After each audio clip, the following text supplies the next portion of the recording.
During a rainstorm on the morning of October 22nd, 1968, in the Atlantic Ocean, the United States completed one of its most remarkably successful tests yet of man and machine in space. But this was only the ending.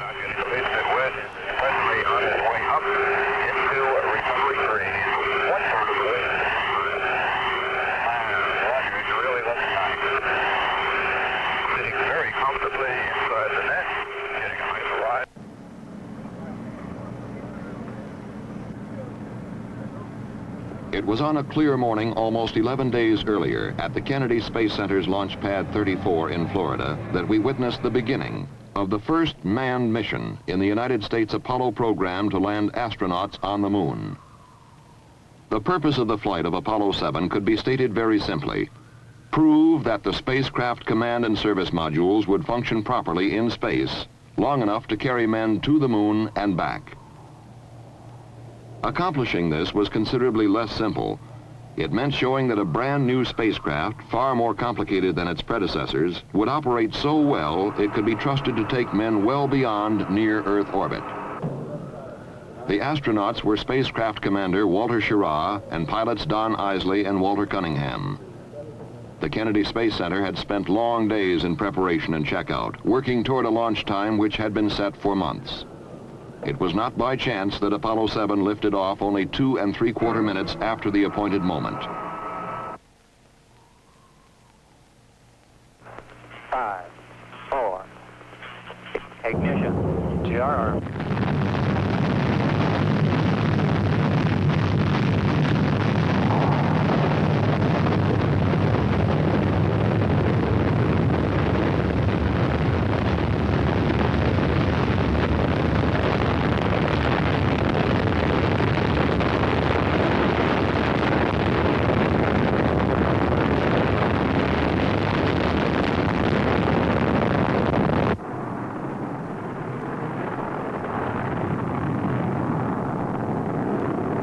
The Marshall Space Flight Center had spent years directing development and testing of the Saturn V launch vehicle, and it was not by chance that Apollo 7 was placed almost exactly on its planned trajectory into orbit about the Earth.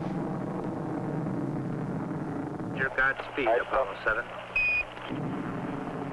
Thrust is okay. Roger thrust. Roll, roger. Very early in the flight, the general pattern of go for Apollo 7 was established in a conversation between the spacecraft and mission control at the Manned Spacecraft Center in Houston, Texas. Right on the old button. Very good. Flight booster. Go. We appear we may be slightly marginal on LOX. We'll keep it. Okay, stand by. Cut off. J2, cut off. Beautiful. Fido. Flight Fido, we're go. Go across the board. TMC looks good, flight. 25,553. H dot is minus 4 balls 1.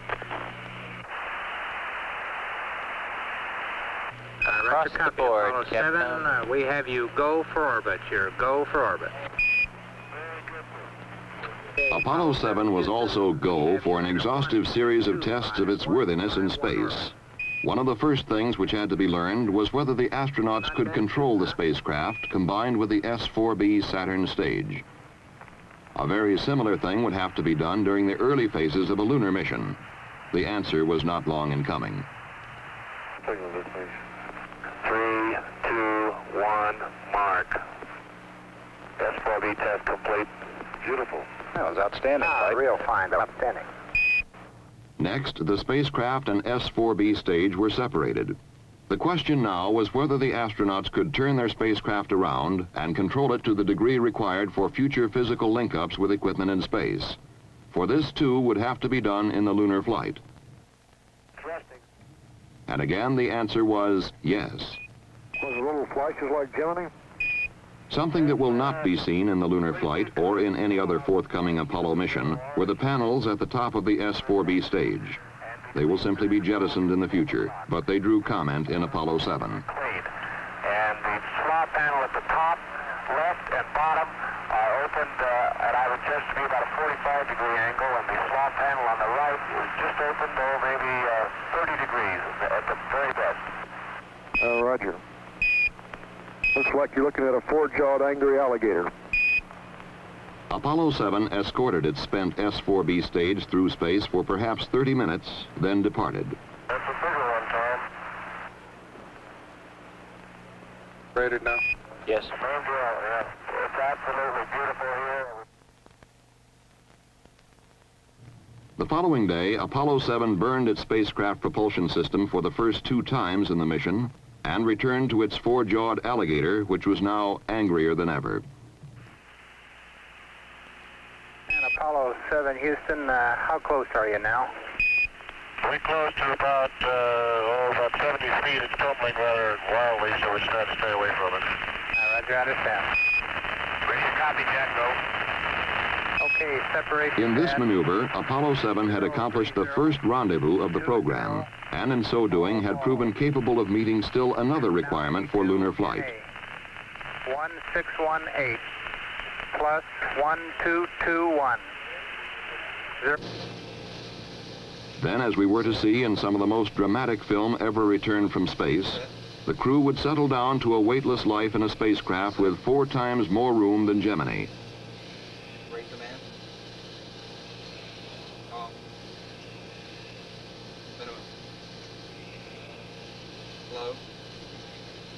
Off. AC. There would be a host of other tests under a host of other conditions. The equipment and systems required to sustain men's lives, to guide and control and propel the spaceship, to provide electric power, to communicate with those on Earth, would time and again prove their mettle.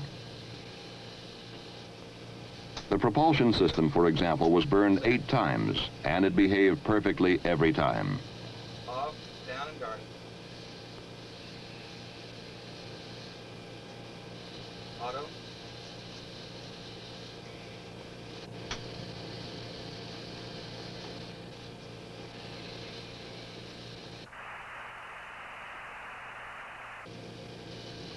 The crew worked with a telescope and a sextant, taking landmark and star sightings for navigation, as will be required for lunar flight.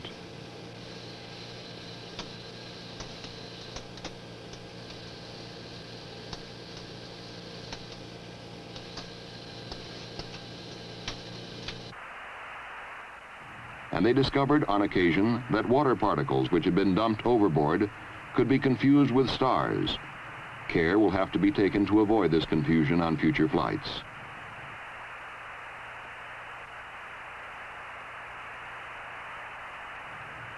All in all, though, problems were minor and generally were readily overcome or solved. The spacecraft almost seemed to grow stronger as the days went by.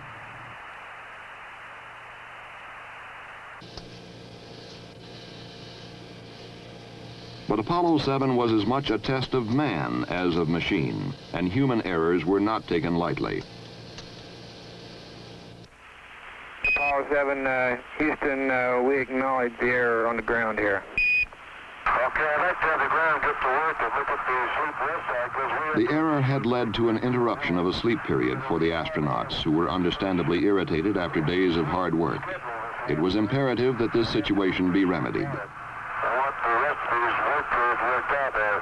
Stanley, you can move up bird 3. How about giving us a chance to get some sleep? Apollo 7, Houston, understand. There were also those problems to which man is susceptible but cannot control, like the common cold. Oh, very good. I got a couple small items for you. Wally took a couple ounces of Actifed. Walt took 1 Actifed only. He feels fine. He just got a little stuffy headphones. And I put some nose grease in mine because my nostrils are a little dry.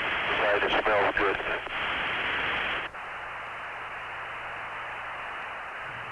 As the cold spread to all 3 astronauts, doctors feared that there might be discomfort, even pain, with eardrums as pressure increased during re-entry. The astronauts were able to cope with the problem, however, by taking decongestants and holding their noses and blowing to equalize re-entry pressures. Always before, we've had to be content with merely listening to our astronauts during their flights. In Apollo 7, through the medium of television, we could actually see them in space for the first time and become better acquainted with weightless life aboard a spacecraft. You're picking up, I can read it now, just a minute. It says from that lovely Apollo something. You guys should write. Apollo room. High atop everything. Something. High atop everything. Looks good. I can see Wally Hamlet now. And Don has a smile on his face, and there's Walt. Down the Gulf Coast. Okay, what's the next one? A little closer, Wally.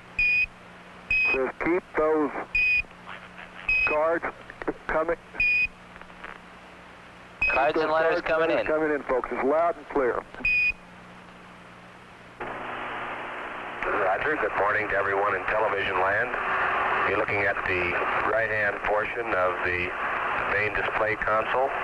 In the upper left-hand portion of your view, you would see the instruments that has to do with the cryogenics that are used to power the fuel cells and provide breathing oxygen to the spacecraft. Yeah, that's 310. As the flight of Apollo 7 proceeded day by day, confidence in men and equipment grew. The astronauts became accustomed to their home high atop everything. They had a chance to evaluate it as a place to live and work in space. Set. Set.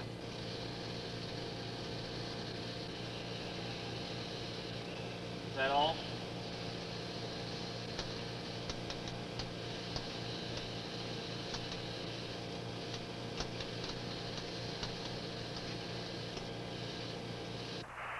There was a chance to photograph Hurricane Gladys, which raked across Florida and headed out into the Atlantic. There was a chance to photograph areas of the Earth not previously pictured from space. For example, the coast of Chile and the Andes mountain range.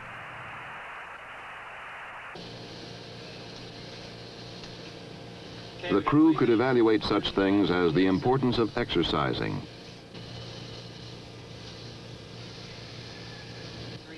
the quality of sleeping arrangements, the palatability of food, seemingly small items, but things of essential importance in a lunar mission. They even recorded the preparation of a drink for a meal.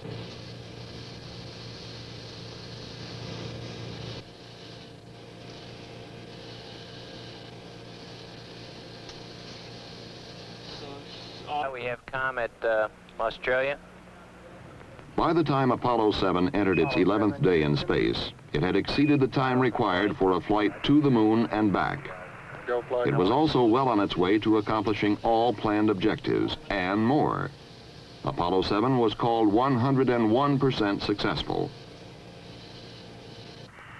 On the morning of October 22, 1968, Apollo 7 began its final revolution, the 163rd. At approximately 259 hours and 39 minutes after liftoff, the spacecraft propulsion system was burned for the final time, and Apollo 7 headed home to Earth.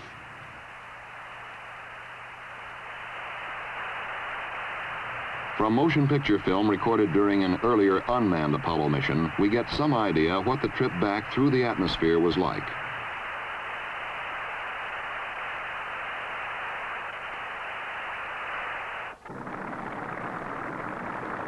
In less than an hour after touchdown in the Atlantic Ocean, the flight crew emerged from helicopters which had brought them to the recovery ship, the carrier USS Essex.